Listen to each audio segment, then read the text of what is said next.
Hello student, स्वागत है आप सभी का आज के इस वीडियो में। आज के इस वीडियो में इसके जो 2024 का सेट नंबर 1 था, जैसा कि आप यहाँ पर देख सकते हैं, ये हम कक्षा 10 की अनसॉल्व पेपर को यहाँ पर हमने लिया है और हमने इसमें के जो सन 2024 का पहला सेट था उसके हमने प्रश्न नंबर कहाँ तक 21 तक हल कर लिया था। तो यहाँ पर जो 21 के जितने भी प्रश्न हैं का से लेकर के चा तक, उसके सभी प्रश्नों को यहाँ पर हमने हल कर लिया था। तो आज के इस वीडियो में सवाल नंबर 22 के जो जितने भी इसके क्वेश्चन है का खा गा, ये सभी प्रश्नों को यहाँ पर हम क्या करेंगे, हल करेंगे। तो चलिए हम यहाँ पर इसकी शुरुआत करते हैं। तो 22 का जो का नंबर प्रश्न है वो देखिए यहाँ पर क्या कह रहा है। कह रहा है दो ऐसी क्रमागत विषम धनात्मक पूर्णांक ज्ञात कीजिए जिनके वर्गों का योगफल 290 हो। तो यहाँ पर मुझे दो विषम धनात्मक पूर्णांक को मान लेना है पहले नंबर पे। तो यहाँ पर हम लिखेंगे प्रश्न नंबर है 22 का। तो यहाँ पर हम 22 का सवाल नंबर का लिख लेते हैं।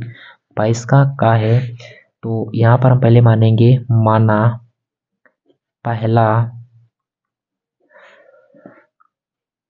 पहला विषम धनात्मक पूर्णांक, विषम धनात्मक पूर्णांक।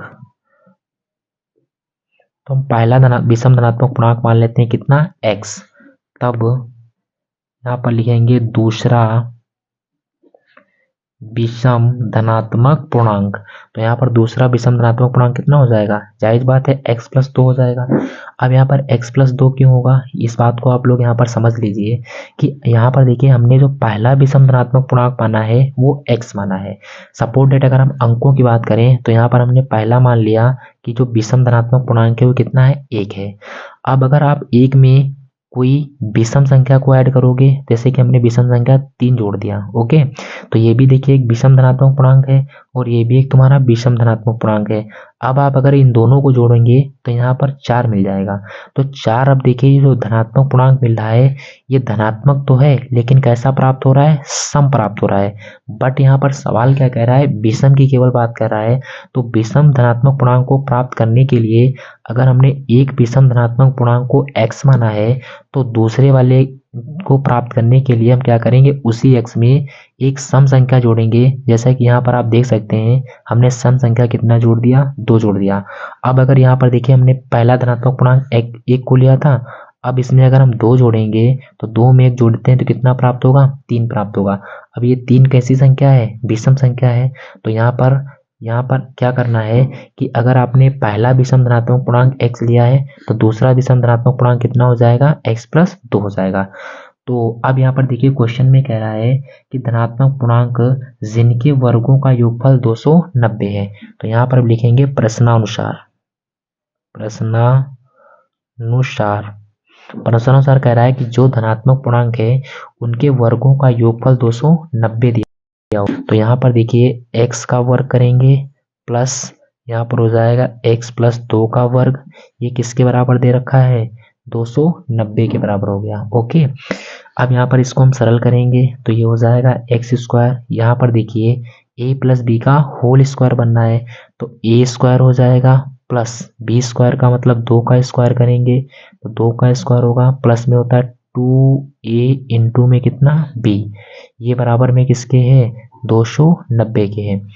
अब देखिए ये x², ये है x², तो x², 2x², इसको लिख सकते हैं प्लस 2 का स्क्वायर होता है 2 दूनी 4।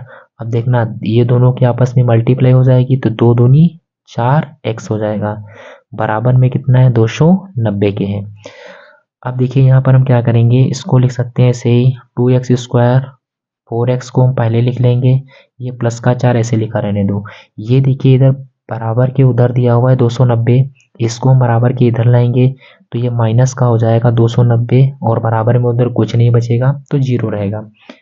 ये हो जाएगा 2x² प्लस में 4x। देखना ये देखिए प्लस का 4 है और यहाँ पर देखिए माइनस का 290 है, तो 4 में से 290 घटाएंगे तो यहाँ पर बचेगा माइनस का 286, बराबर में कितना, 0।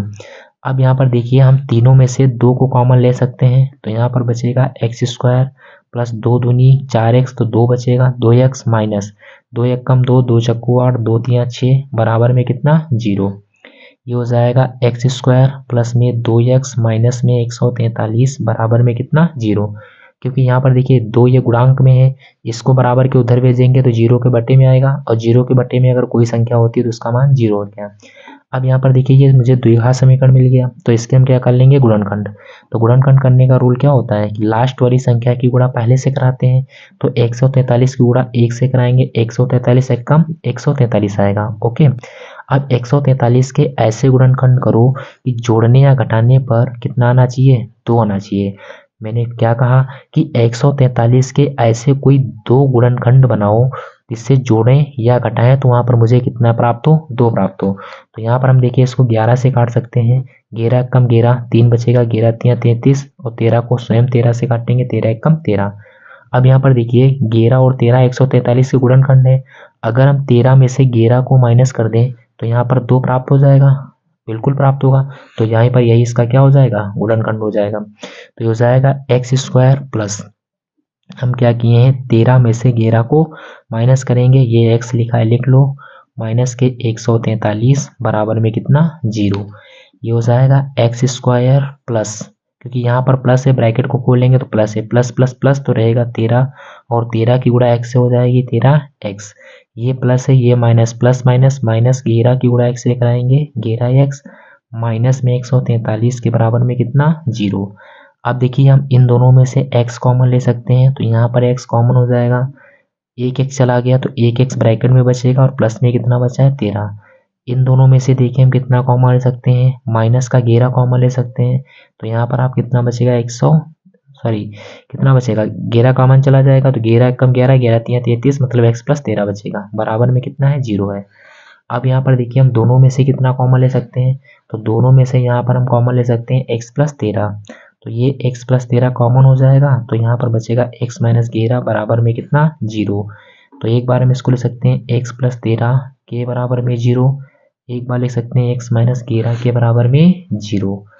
ये देखिए प्लस का 13 इसको उधर भेजेंगे तो x बराबर मुझे माइनस का 13 प्राप्त होगा, ये माइनस का 11 उधर जाएगा तो x बराबर मुझे प्लस का 11 प्राप्त होगा। अब यहाँ पर प्रश्न में केवल विषम धनात्मक पूर्णांक की बात कर रहा था, तो ये तो ऋणात्मक आया है तो इसको हम अमान्य लिख देंगे, केवल मुझे x का मान कितना मिलेगा 11। तो यहाँ पर देखिए पहला विषम धनात्मक पूर्णांक कितना आ गया 11 आ गया। तो यहाँ पर देखिए पहला हमने विषम धनात्मक पूर्णांक x माना था तो x का मान कितना आ गया 11 आ गया। तो यहाँ पर लिखेंगे पहला विषम धनात्मक पूर्णांक, विषम धनात्मक पूर्णांक, तो आप लोगों को कितना मिल गया, ये मिल गया है पूर्णांक, ये मिल गया है x बराबर में कितना 11। इसी प्रकार दूसरा निकाल सकते हैं, तो यहाँ पर लिखेंगे दूसरा विषम धनात्मक पूर्णांक, धनात्मक पूर्णांक, तो दूसरा विषम धनात्मक पूर्णांक आपने कितना माना था, यहाँ पर x प्लस 2 माना था, तो यहाँ पर हो जाएगा ये x और प्लस में कितना 2, x का मान 11 आया है तो 11 रखेंगे प्लस 2 हो जाएगा, 11 में 2 जोड़ देंगे कितना आ जाएगा 13 आ जाएगा। तो यहाँ पर दोनों जो तुम्हारे विषम धनात्मक पूर्णांक होंगे वो कितने हो जाएंगे 11 और 13, ये इसका क्या होगा बिल्कुल करेक्ट आंसर होगा। तो उम्मीद करते होंगे आपको ये प्रश्न समझ में आया होगा। तो चलिए इसके बाद हम इसके अगले प्रश्न को हल करते हैं। तो यहाँ पर देखिए इसका अगला प्रश्न कह रहा है कि सिद्ध कीजिए कि दो संकेंद्रीय वृत्तों में बड़े वृत्त की जीवा जो छोटे वृत्त को स्पर्श करती है स्पर्शी बिंदु पर समद्विभाजित होती है। यहाँ पर मुझे इसको क्या करना है सिद्ध करना है। तो चलिए यहाँ पर हम इसको अगले वाले पेज पर इसको सॉल्व करते हैं।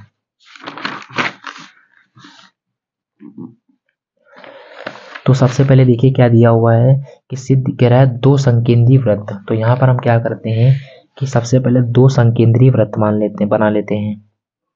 तो यहाँ पर हमने एक ये संकेंद्रीय वृत्त ले लिया, ओके। अब यहाँ पर इसका ये हमने केंद्र मान लिया, ठीक है।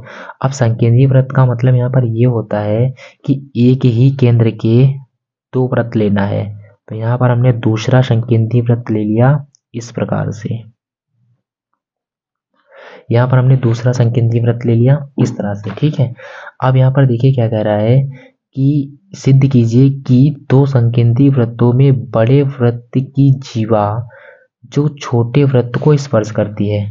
तो देखिए ये हो गई बड़े वृत्त की जीवा, ठीक है, जो क्या कर रही है, इस छोटे वाले वृत्त को क्या कर रही है, स्पर्श कर रही है, जैसा कि आप यहाँ पर देख सकते हैं। ठीक है, ये क्या है, बड़े वृत्त की जीवा है, हमने इस जीवा का नाम दे दिया AB। ये क्या कर रही है, दो छोटे वृत्त, जो इसमें छोटा वृत्त है उसको क्या कर रही है, एक बिंदु पर स्पर्श कर रही है, और हमने इस बिंदु का नाम दे दिया कितना, M। ओके, अब उसके बाद में क्या कह रहा है कि स्पर्श बिंदु पर समद्विभाजित होती है, मुझे यहाँ पर क्या करना है, सिद्ध करना है। ठीक, अब देखिए हम इसको सिद्ध करने के लिए क्या करेंगे, सबसे पहले यहाँ पर दिया है उसको लिखेंगे, तो यहाँ पर लिखेंगे दिया है, क्या दिया है, दो संकेंद्रीय वृत्त हैं, दो संकेंद्रीय वृत्त हैं, हम जिसके केंद्र का नाम दे देते हैं O। तो यहाँ पर लिखेंगे जिसका केंद्र O है, ठीक है, या जिसके केंद्र कितने हैं, O हैं, क्योंकि यहाँ पर एक तो वृत्त है, दो हैं, तो यहाँ पर लिखेंगे जिसके केंद्र, जिसके केंद्र O है। ठीक है, अब यहाँ पर देखिए इसके बाद में क्या करना है, यहाँ पर मुझे इसकी क्या करनी पड़ेगी, यहाँ पर मुझे सिद्ध करना है, वो लिखेंगे, तो यहाँ पर लिखेंगे सिद्ध करना है। अब यहाँ पर मुझे क्या सिद्ध करना है, देखो ये सिद्ध करना है कि जो स्पर्शी बिंदु है वो इस बड़े वाली जीवा को समद्विभाजित करती है, ये सिद्ध करना है। तो यहाँ पर हमका मतलब यहाँ पर ये सिद्ध करना है कि AM जो है वो बराबर है किसके, MB के। ओके, तो यहाँ पर इसको सिद्ध करने के लिए यहाँ पर लिखेंगे, तो क्या करना होगा, रचना, तो यहाँ पर लिखेंगे रचना। अब यहाँ पर देखिए रचना में क्या करना होगा, तो रचना में हम क्या करेंगे, बिंदु O को A से मिलाएंगे और उसके बाद में बिंदु O को B से मिलाएंगे। ओके, और उसके बाद में हम क्या करेंगे कि वृत्त के ये वाला जो केंद्र है, इस केंद्र से बिंदु M पर हम क्या खींचेंगे, एक लंब खींचेंगे। तो यहाँ पर हमने क्या कर दिया, एक लंब खींच दिया। तो यहाँ पर हमने इतनी रचना की है, तो इसको हम यहाँ पर लिख लेंगे। तो यहाँ पर लिखेंगे केंद्र O से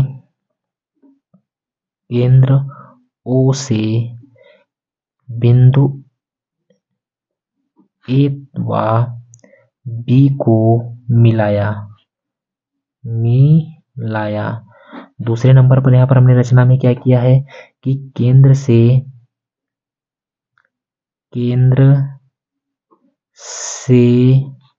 जीवा AB पर लंब, कौन सा लंब, OM। तो यहाँ पर लिखेंगे लंब OM डाला। ये हमने क्या की है, दो रचनाएं की थी, तो दो यहाँ पर हमने रचना लिख ली। अब उसके बाद में यहाँ पर क्या करना है, उपपत्ति करनी है। तो यहाँ पर लिखेंगे उपपत्ति। तो यहाँ पर उपपत्ति में देखिए हमें यहाँ पर दो त्रिभुज दिख रहे हैं। एक त्रिभुज मुझे दिख रहा है OMA, तो लिखेंगे त्रिभुज OMA तथा त्रिभुज OMB में। इन दोनों त्रिभुजों में यहाँ पर ध्यान से देखिए क्या क्या है कि सबसे पहले हम कह सकते हैं कि जो OA है, कौन सी भुजा, OA, ये बराबर हो जाएगी किसके, OB के। क्यों, क्योंकि ये वाली जो OA है, ये वृत्त की, जो बड़ा वाला वृत्त है, इस बड़े वाले वृत्त की क्या है, त्रिज्या है, और ये OB है, ये भी एक बड़े वृत्त की क्या है, त्रिज्या है। और वृत्त की सभी त्रिज्याएं आपस में क्या होती हैं, बराबर होती हैं। तो यहाँ पर लिखेंगे क्या है, ये त्रिज्या है। तो यहाँ पर आप लोगों को ब्रैकेट में लिख देना है त्रिज्या से। ओके, अब उसके बाद में यहाँ पर देखिए, अगर ये वाली त्रिज्या, ठीक है, इस वाली त्रिज्या के क्या है, बराबर है, तो यहाँ पर उसके बाद में ये इसके बराबर हो गई। उसके बाद में यहाँ पर एक चीज है, यहाँ पर हमने क्या किया है कि बिंदु O से M पर क्या डाला है, एक लंब डाला है।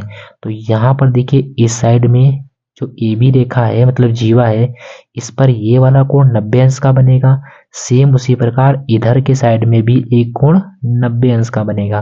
तो यहाँ पर लिख सकते हैं कोण जो है OMA ये बराबर हो जाएगा कोण OMB के। किसके नियम से? कैसा कोण है? ये समकोण है। तो ये दोनों कोण आपस में 90 अंश के थे, तो ये आपस में क्या हो गए? बराबर हो गए। अब उसके बाद में यहाँ पर एक चीज और देख सकते हो, वो क्या है कि जो OM है, कौन सी भुजा? OM, ये बराबर होगी किसके?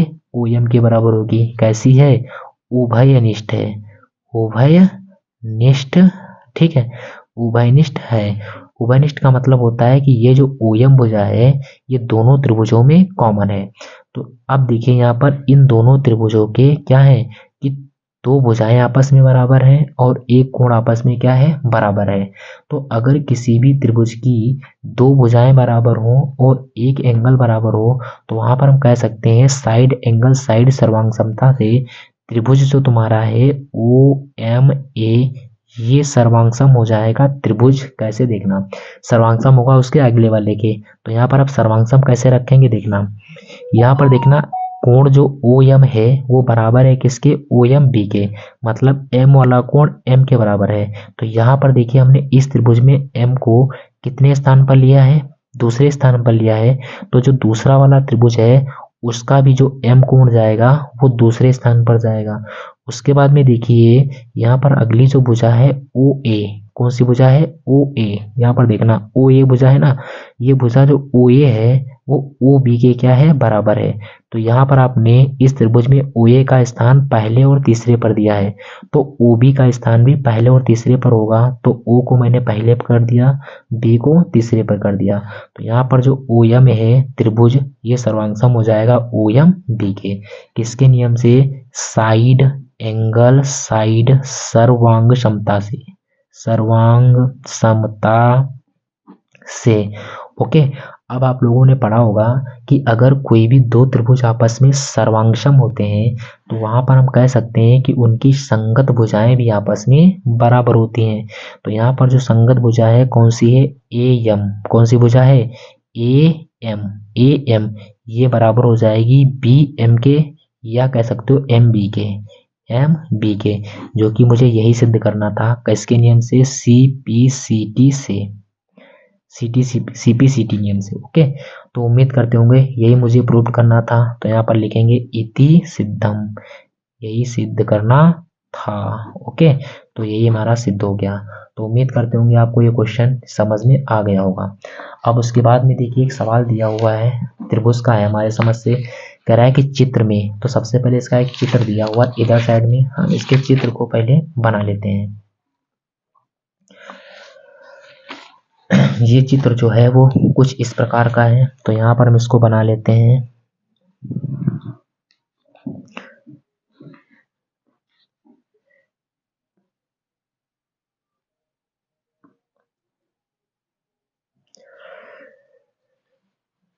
उसके बाद में देखिए इसमें क्या है, इस तरह से है लाइन, तो इस वाले को हम इस तरह से खींच देंगे और फिर नीचे वाली लाइन को इस तरह से, इस वाले को हम इससे मिलाएंगे इस तरह, और ये वाला जो है इस तरह से दिया हुआ है। और उसके बाद में यहाँ पर देखिए एक रेखा है इस तरह से इस पर, और फिर दूसरी है इस तरह से इस पर। इस वाले बिंदु का नाम इसमें A दिया है, और ये है N, इसका नाम है D, इसका नाम है C, इसका नाम है L, ये है M, और ये है कितना? B। ये मुझे क्या दे रखी है? आकृति दे रखी है। और इस आकृति में क्वेश्चन का कहना यहाँ पर देखिए क्या है कि चित्र में यदि, मतलब इस चित्र में मुझे दिया है, वो दिया है इसको लिख लेंगे। ये क्वेश्चन नंबर गा है तो यहाँ पर लिख लेंगे क्वेश्चन नंबर गा। अब इसमें क्या दिया है उसको लिखेंगे। तो दिया है, क्या दिया है यहाँ पर देखो, कह रहा है LM जो भुजा है LM वो समांतर है किसके? CB के, ये दिया है। और मुझे दिया हुआ है कि LN है, LN वो भी समांतर है किसके? CD के। मुझे ये यहाँ पर दिया हुआ है। तब प्रश्न में मुझे सिद्ध करना है, उसको लिखेंगे। क्या सिद्ध करना है? देखना, सिद्ध करना है, क्या सिद्ध करना है? देखिए AM के बटे में आएगा बी एन, ये बराबर है किसके, ए एन बटे में किसके, डी एन के। ये मुझे क्या करना है, सिद्ध करके लाना है। ठीक है, तो चलिए हम इसको यहाँ पर सरल करते हैं। तो देखिए चित्र में आप लोग, इस क्वेश्चन में मुझे दिया है एल एम, एल कौन सी भुजा है, ये है, एम ये है। एल एम जो है वो सी बी के समांतर है, और उसके बाद में एल एन जो है वो सी डी के समांतर है। ये मुझे दो चीजें दे रखी हैं। तब यहाँ पर देखिए हम इसकी उपपत्ति करेंगे, तो यहाँ पर लिखेंगे उपपत्ति।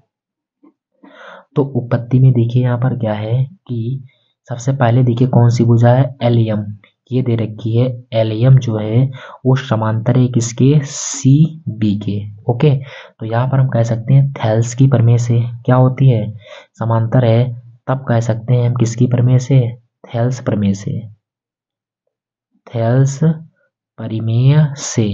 थेल्स की प्रमेय क्या होती है, तो हम कह सकते हैं कि ये जो ए यम है, ए एम, उसके बटे में कौन होता है, एम बी होता है। ये बराबर हो जाएगा ए एल, ए एल उसके बटे में कौन हो जाएगा, एल सी हो जाएगा। ओके, हम इसको मान लेंगे समीकरण नंबर कितना, 1। उसके बाद में यहाँ पर देखिए दूसरी शर्त में मुझे क्या दे रखा है कि एल एन, एल एन ये समांतर है सी डी के।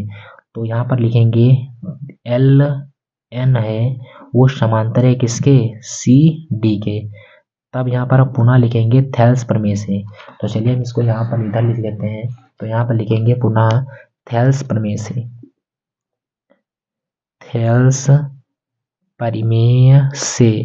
अब थेल्स की प्रमेय से यहाँ पर देखिए हम क्या कह सकते हैं इसमें, ये जो देखिए है ये हो जाएगा ए एन, उसके बटे में कौन होता है, एन डी। तो यहाँ पर हम लिख लेंगे ए एन, इसकी बटी में हो जाएगा कितना, एन डी। ये बराबर हो जाएगा किसके, यहाँ पर देख सकते हो ए एल, इसके बटे में एल सी। ये बराबर हो जाएगा ए एल बटे में हो जाएगा एल सी। ओके, इसको हम क्या मान लेंगे, समीकरण नंबर 2 मान लेंगे। अब आप लोग यहाँ पर समीकरण 1 देखो, इसका जो राइट हैंड साइड है ए एल बटे एल सी, और समीकरण सेकंड का देखिए right hand side A L बटे एल सी, ये दोनों आपस में क्या है, बराबर हैं। तो जब हम दोनों समीकरणों को आपस में सरल करेंगे तो यहाँ पर ये दोनों हट जाएंगे, तो बचा वाला पोर्शन आपस में बराबर हो जाएगा।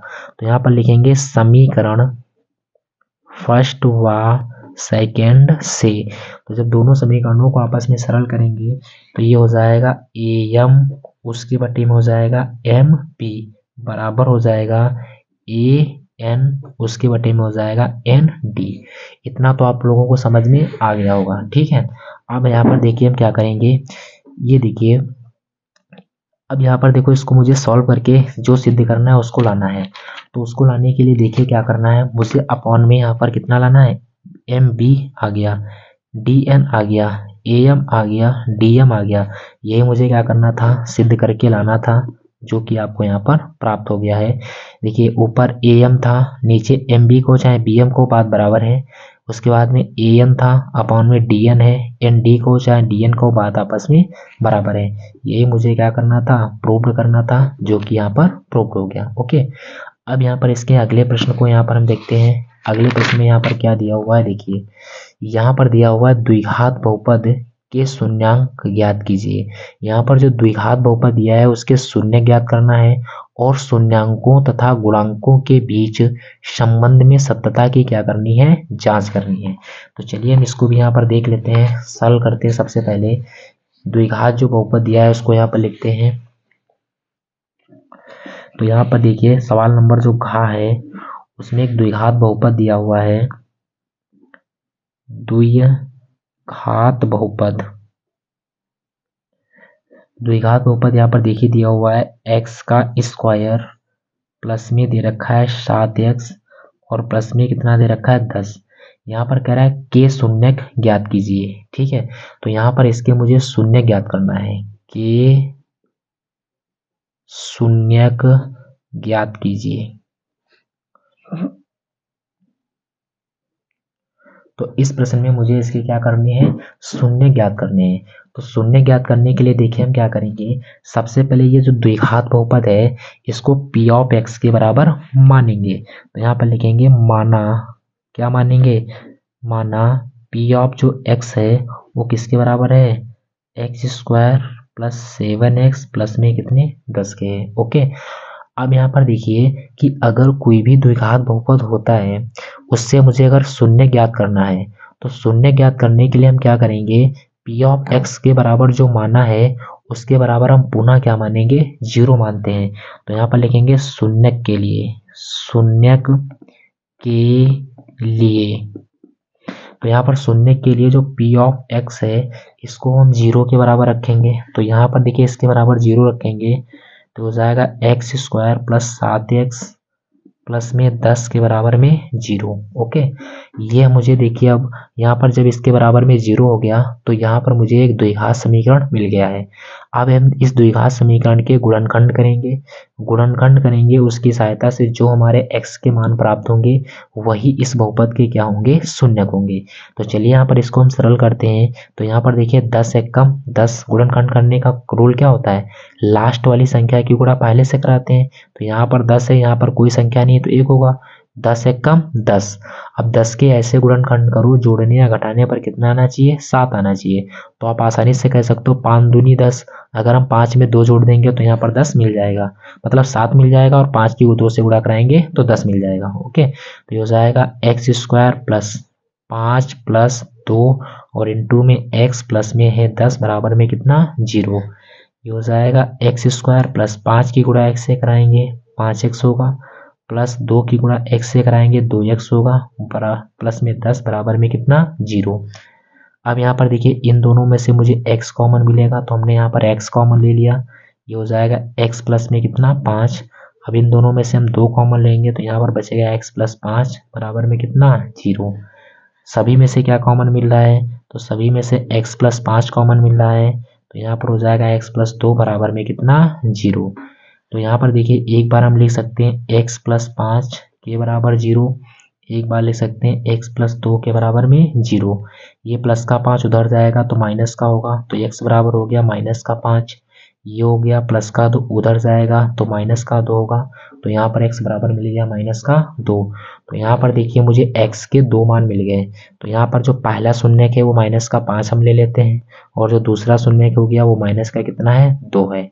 तो यहाँ पर देखिए पहला शून्यक है, पहला शून्यक ये दे रखा है एल्फा बराबर कितना दे रखा है, माइनस का 5, क्योंकि शून्यकों को यहाँ पर हम अल्फा बीटा से प्रदर्शित करते हैं, आपने पढ़ा होगा बहुपद चैप्टर में। और जो दूसरा शून्यक दिया हुआ है बीटा बराबर, यहाँ पर लिखेंगे दूसरा शून्यक बीटा बराबर हुआ है माइनस का कितना, 2। अब यहाँ पर मुझे क्या करना है, इस क्वेश्चन में कह रहा था शून्यांकों के बीच सत्यता की जांच कीजिए। तो सत्यता की जांच करने के लिए हम क्या करते हैं कि ये जो हमारा बहुपद दिया होता है इस बहुपद की मानक बहुपद से हम क्या करते हैं, तुलना करते हैं। तो यहाँ पर लिखेंगे बहुपद की मानक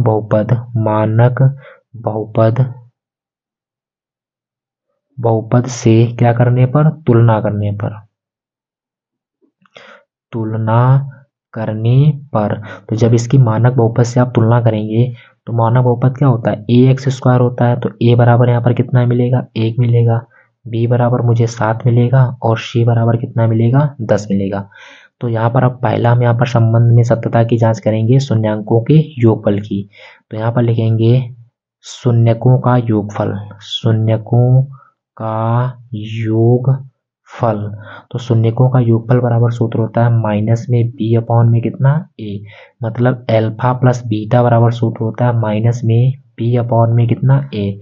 अल्फा का मान माइनस का 5 है प्लस बीटा का मान माइनस का 2 है, ये बराबर हो जाएगा माइनस में b का मान कितना दे रखा है, 7, तो 7 हो जाएगा अपॉन में a का मान 1 है। ओके, अब इसको देखिए हम यहाँ पर सॉल्व करेंगे तो माइनस का 5 हो जाएगा, ये प्लस माइनस का 2 हो जाएगा बराबर माइनस का कितना बचेगा, 7 बचेगा। माइनस के 5 में माइनस का 2 ऐड करेंगे तो माइनस का 7 बराबर हो गया किसके, माइनस के 7 के। तो यहाँ पर देखिए दोनों पोर्शन आपस में बराबर हो गए हैं।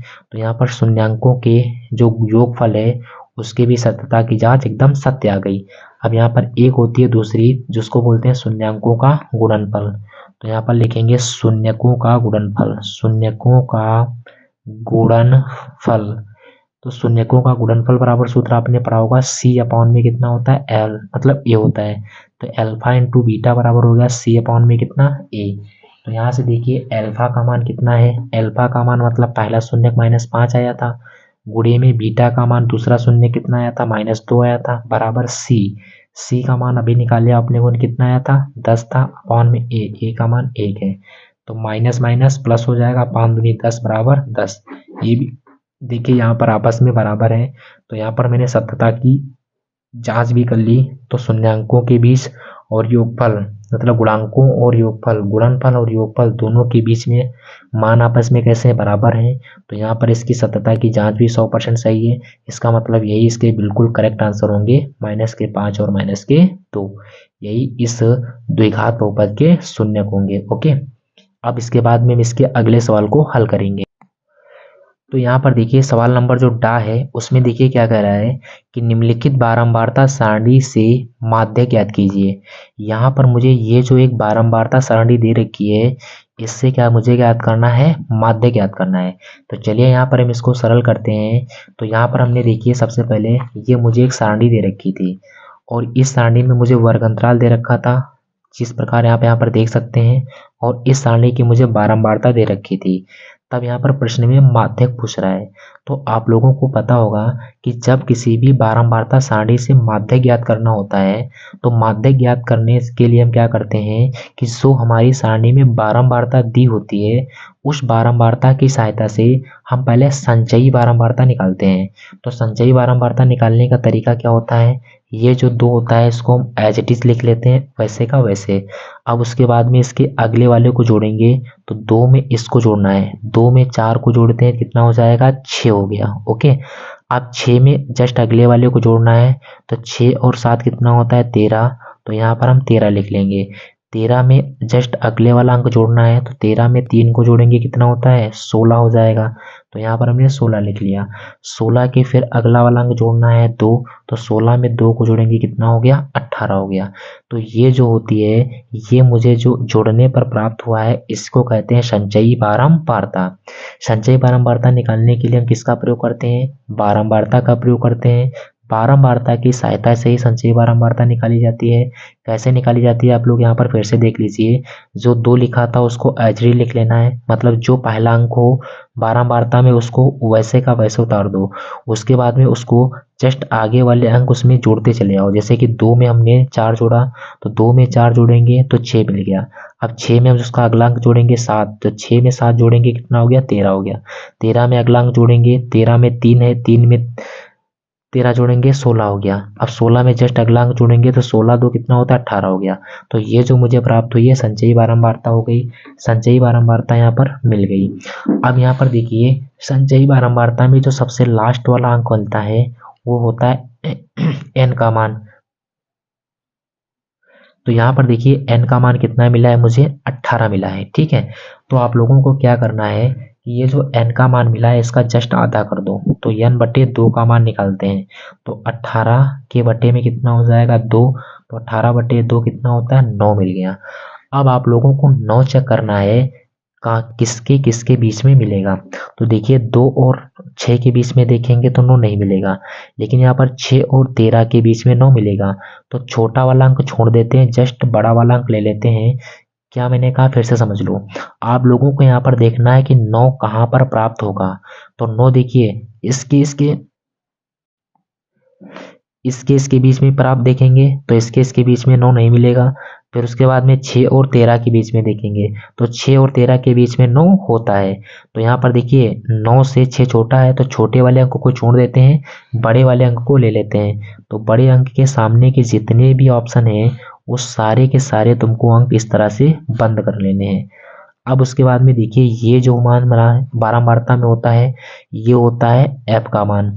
13 के जस्ट ऊपर का ये जो मान होता है ये होता है सी एफ का मान। वर्ग अंतराल में ये जो छोटा होता है वर्ग अंतराल जिसको बोलते हैं न्यूनतम सीमा, ये होता है एल का मान। ओके, तो यहाँ पर देखिए मुझे एफ का मान दिया है कितना है 7 है, सी एफ का मान दिया है वो कितना है 6 है, और उसके बाद में एल का मान कितना दे रखा है 20 दे रखा है। अब यहाँ पर हम एच का मान निकालेंगे। एच क्या होता है दोनों वर्ग अंतराल के बीच का अंतर, तो 30 और 20 के अंतर कितना का है 10 का है, तो यहाँ पर वर्ग अंतराल के बीच का अंतर 10 हो गया, यही होता है एच का मान। अब सूत्र होता है माध्यक बराबर, क्या होता है ये सूत्र होता है माध्यक बराबर में एल प्लस एन बटा 2 माइनस में सी एफ सभी के बटे में एफ और गुणांक में कितना होता है स्टूडेंट एच होता है। ये होता है मध्य ज्ञात करने का फार्मूला। कब? जब हमारी सारणी वर्ग अंतराल के रूप में होगी तब। तो यहाँ से देखना एल का मान कितना है यहाँ पर 20 है, तो एल के स्थान पर 20 हो गया, प्लस उसके बाद एन बटा 2, एन बटे 2 का मान कितना है 9 है, तो 9 हो गया, माइनस में सी एफ का मान 6 है, तो सी एफ की जगह पर हम 6 मान रख देंगे। उसके बटे में एफ दिया है, तो एफ का मान 7 है, तो यहाँ पर 7 लिखेंगे, और सबके गुणांक में एच है तो उसका मान 10 है, तो यहाँ पर 10 रख देंगे। अब इसको सरल करेंगे तो ये हो जाएगा 20 प्लस 9 में से 6 जाएगा 3 बचेगा, और बटे में कितना है 7 है, और गुणे में कितना है 10 है, तो ये हो जाएगा बराबर में 20 प्लस 10 दिया हो जाएगा 30 बटे में कितना 7। अब देखिए हम 7 से इसको डिवाइड करेंगे, 7 एकम 7, 7 चक्कू 28, बचा कितना है यहाँ पर 2, दशमलव लगाएंगे 0 बढ़ेगा हो जाएगा 20, तो 7 दूनी 14, बचा यहाँ पर कितना 6, तो 7 बटी कितना होता है 56, तो यहाँ पर मुझे कितना मिल गया 20 मिला, और प्लस में कितना है 4.28 है, तो 20 में 4.28 जोड़ोगे तो हो जाएगा स्टूडेंट 24 दशमलव कितना 28, तो 24.28 यही हमारा इस प्रश्न का करेक्ट आंसर हो जाएगा। ओके, अब यहाँ पर देखिए इसका अगले सवाल को यहाँ पर देखते हैं। तो यहाँ पर इसके अगले सवाल में देखिए क्या करा है, एक प्रायिकता का क्वेश्चन है बड़ा प्यारा। देखिए क्या करा है, इसमें दे रखा एक थैले में 5 लाल गेंदे और कुछ नीली गेंदें हैं। यदि इस थैले में से नीली गेंद निकालने की प्रायिकता लाल गेंद निकालने की प्रायिकता की दोगुनी है, तो थैले में नीली गेंदों की संख्या ज्ञात कीजिए। तो यहाँ पर हमसे सवाल में थैले में नीली गेंदों की संख्या पूछ रहा है। तो चलिए यहाँ पर हम इसको सरल करते हैं। सबसे पहले देखिए यहाँ पर नीले गेंदों की जो संख्या है वो कुछ कह रहा है, तो यहाँ पर लाल गेंदों की संख्या मुझे 5 दे रखी है, लेकिन नीली गेंदें कुछ हैं, तो कुछ हैं तो उसको हम मान लेते हैं कि माना थैले में नीली गेंदों की संख्या x, तो यहाँ पर लिखेंगे माना थैले में नीली गेंदों की संख्या नीली गेंदों की संख्या इसको हम मान लेते हैं कितनी है x है। थैले में लाल गेंदों की संख्या कितनी दे रखी है 5, तो लिखेंगे लाल गेंदों की संख्या ये दे रखी है मुझे कितनी है 5 है। तो यहाँ पर हम सबसे देखिए मुझे प्रायिकता याद करना है ना, तो प्रायिकता के लिए हम सबसे पहले यहाँ पर देखेंगे कि थैले में कुल गेंदें कितनी हैं। तो यहाँ पर लिखेंगे थैले में कुल गेंदों की संख्या, ये हो जाएगा थैले में कुल गेंदों की संख्या, कुल गेंदों की संख्या। तो यहाँ पर कुल गेंदों की संख्या कितनी हो जाएगी, नीली गेंदों की संख्या प्लस लाल गेंदों की संख्या, तो नीली गेंदों की संख्या x है प्लस लाल गेंदों की संख्या कितनी है 5 है, तो थैले में कुल गेंदें कितनी हो जाएंगी x प्लस में 5। अब यहाँ पर हम निकालेंगे कि लाल गेंद निकालने की प्रायिकता। सबसे पहले लिखेंगे लाल गेंद निकालने की प्रायिकता, तो यहाँ पर लिखेंगे थैले में से लाल गेंद निकालने की प्रायिकता, तो लाल गेंद निकालने की प्रायिकता क्या हो जाएगी, थैले में कुल कितनी लाल गेंद, देखो थैले में जितनी लाल हो उसको ऊपर रखते हैं, और बटे में थैले में कुल कितनी गेंदें हैं, तो कुल गेंदें हैं x प्लस 5, तो थैले में से लाल गेंद निकालने की प्रायिकता कितनी हो जाएगी 5 बटे x प्लस 5। अब यहाँ पर लिखेंगे नीली गेंद निकालने की प्रायिकता, नीली गेंद निकालने की प्रायिकता। तो यहाँ पर नीली गेंद निकालने की प्रायिकता कितनी हो जाएगी? देखो थैले में नीली गेंदें कितनी है? x, तो वो रहता है ऊपर और कुल में से क्या करते हैं? भाग करते हैं। तो कुल कितनी गेंदें? x प्लस 5 है। तो थैले में नीली गेंद निकालने की प्रायिकता कितनी हो जाएगी? x बटे x प्लस 5। अब यहाँ पर देखिए प्रश्न में क्या कह रहा है, इसको ध्यान से पढ़ना। कह रहा है कि थैले में से नीली गेंद निकालने की प्रायिकता लाल गेंद निकालने की प्रायिकता की दोगुनी है। तो यहाँ पर देखिए लाल गेंद निकालने की प्रायिकता दोगुनी है नीली गेंद निकालने की प्रायिकता से। तो देखिए नीली गेंद निकालने की प्रायिकता कितनी है? x बटे x प्लस में कितना है? 5 है। ये कह रहा है नीली गेंद निकालने की जो प्रायिकता है वो लाल गेंद निकालने की प्रायिकता से दोगुनी है। तो दोगुनी हमने कर दी लाल गेंद निकालने की प्रायिकता में, हमने 2 से क्या करा दी? मल्टीप्लाई करा दी। अब यहाँ पर हम इसको सरल कर लेंगे तो ये हो जाएगा x बटे में x प्लस 5 बराबर, ये हो जाएगा देखिए 2 पंचे 10 और बटे में हो जाएगा x प्लस में कितना? 5। ये देखिए x प्लस 5 दोनों बराबर केस में कट जाएंगे। तो यहाँ से x बराबर मुझे कितना मिल गया? 10 मिल गया। तो थैले में नीले गेंदों की संख्या कितनी होगी? 10 होगी और यही इसका करेक्ट आंसर हो जाएगा। तो उम्मीद करते होंगे आपको ये सवाल बेहतरीन तरीके से समझ में आए होंगे। तो अगर वीडियो पसंद आए तो लाइक और शेयर और अपना प्यारा सा कमेंट अवश्य करें। जय हिंद, जय भारत। मिलेंगे इसके बाद एक नए वीडियो के साथ इसके आगे के प्रश्नों को लेकर। Thank you.